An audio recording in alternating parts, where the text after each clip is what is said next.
বন্ধুরা আমার হচ্ছে মোটো ব্লগিংটা ফার্স্ট হচ্ছে, তো আমি বেশিরভাগ হাতে করে মোবাইল নিয়ে হেঁটে হেঁটে ঘুরে ঘুরে ভিডিও বানাই।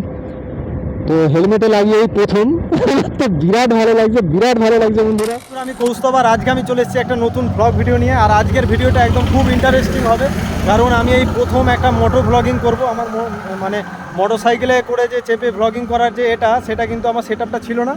তো আমি এখন সেট আপটা বানিয়েছি। তো চলো আমি আগে আমার সেট আপটা দেখিয়ে নিই, তারপর আমি মোটর সাইকেল চালিয়ে মোটর ব্লগিং করে দেখব যে কেমন লাগছে। আর বন্ধুরা এটাই হচ্ছে আমার ফার্স্ট মোটো ব্লগিং। তো বন্ধুরা আমি এখন ডেলিভারি করতে বের হয়েছি, আর এই হচ্ছে আমার গাড়ি। আর হেলমেটটা দেখো, হেলমেটের সেটআপটা ঠিক এই যে এইরকম হয়েছে।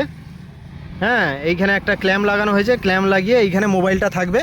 তো আর ভিতরে মাইক্রোফোন আছে। আমি এই মাইক্রোফোনটা রুমাল দিয়ে বেঁধে রেখেছি যাতে হাওয়াটা বেশি না লাগে। তো চলো আমি ব্লগটা করে দেখি। আজকে আমার এই ফার্স্ট হচ্ছে মোটো ব্লগ।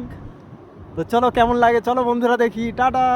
বন্ধুরা মোটো ব্লগিং করার সময় তোমরা সবসময় খেয়াল রাখবে যেন ক্যামেরার হচ্ছে রেশিওটা হচ্ছে ওয়াইড অ্যাঙ্গেলে থাকে, তাহলে তোমার কি হবে, তোমার অ্যাঙ্গেলটা একটু বেশি নেবে, মানে ওয়াইড নেবে। তো বন্ধুরা এখন আমি যে ভিডিওটা করছি এটা হচ্ছে আমার হচ্ছে হেলমেটে ক্যামেরাটা লাগিয়ে নিয়েছি।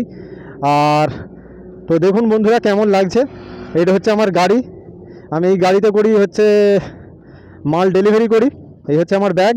দেখো বন্ধুরা কীরকম আবহাওয়া আজ, হালকা মিষ্টি রোদ আছে কিন্তু গরমের পরিমাণটা বেশি। তো চলো এটা হচ্ছে আজকে আমার ফার্স্ট মোটো ব্লগিং। ওং নমঃ শিবায়। দেখা যাক কীরকম হয় আজকে আমার মোটো ব্লগিংটা। তো আমি ক্যামেরাটা ওয়াইড অ্যাঙ্গেলে নিয়ে নিয়েছি, আমি এই হেলমেটটা বন্ধ করলাম। তো বন্ধুরা তোমরা বলবে কীরকম সাউন্ড কোয়ালিটিটা কীরকম আসছে। ও খুব সুন্দর লাগছে বন্ধুরা, আমার তো খুব ভালো লাগছে, কিন্তু একটা সমস্যা আমি একটা অনুভব করছি, যেটা হচ্ছে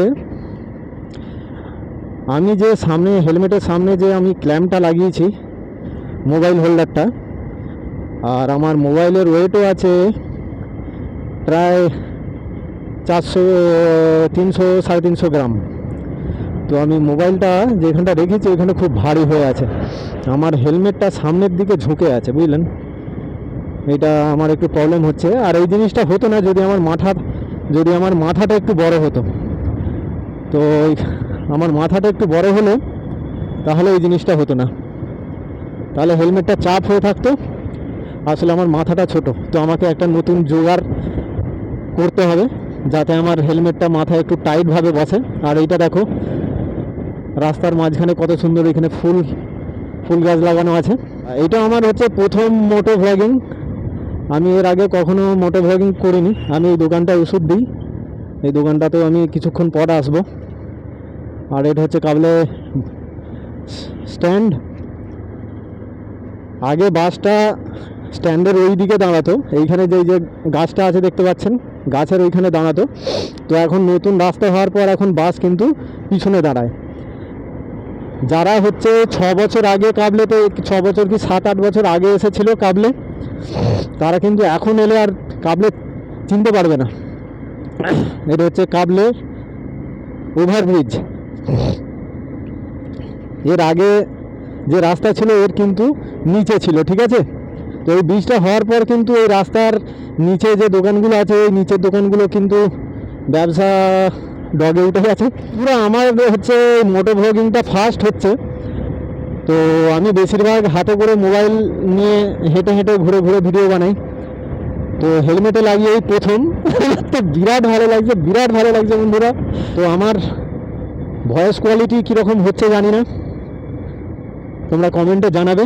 এটা হচ্ছে আমি মায়াপুর ঢুকে গেছি। আর আমি আর একটা জিনিস যেটা ফিল করছি, আমি আমার মাথাটা বেশি এদিক ওদিক করছি, আমার মাথাটা একটু স্থির রাখতে হবে। আমি যে এদিক ওদিক করে তাকাচ্ছি এটা কিন্তু ক্যামেরাটা বেশি এদিক ওদিক হয়ে যাচ্ছে। আর এইটা হচ্ছে আমি মায়াপুর ছেড়ে রেখে যাচ্ছি বন্ধুরা। এই মায়াপুরের পর এই যে রাস্তাটা তোমরা পাচ্ছ, এই যে রাস্তাটা দেখছো, এই রাস্তাটা কিন্তু এখন যথেষ্ট ভালো আছে, এখন অনেকটা উন্নত হয়েছে। কারণ এই রাস্তার উপর দিয়ে হচ্ছে বন্যার জল বয়ে যায়। আর মানে যাচ্ছে তাই অবস্থা, এই রাস্তা দিয়ে যাওয়া যাবে না, ঠিক আছে, এমন রাস্তা ছিল। তো এখন যাই হোক, ভগবানের কৃপায় আস্তে আস্তে রাস্তাটা হচ্ছে। তো এইখান থেকে আবার ইট বেছানো হয়েছে, এইখান থেকে মুতোডাঙ্গা পর্যন্ত হচ্ছে ইট বেছানো আছে। তো রাস্তাটা অনেকটা চওড়া হচ্ছে, এইখানে রাস্তাটা আরও বাড়বে। তো বন্ধুরা দেখুন কি ভালো লাগছে, আমার কি ভালো লাগছে। এখানে রাস্তাটা দেখুন কত চওড়া হয়েছে। এই রাস্তাটা কিন্তু বিশাল সরু ছিল, দুটো গাড়ি পাস হতে গেলেই ভয় লাগতো। এখন রাস্তাটা কত সুন্দর হয়েছে দেখুন। আর এই চপের দোকানটা সারা জীবনে ভিড় থাকে, দেখে রাখুন। আমার সামনে যে গাড়িটা আছে এটা হচ্ছে থর। জীবনে জানি না কোনোদিন এই থর কিনতে পারবো কি না, তো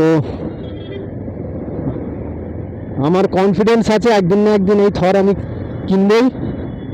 শুধু তোমাদের সাপোর্টের প্রয়োজন।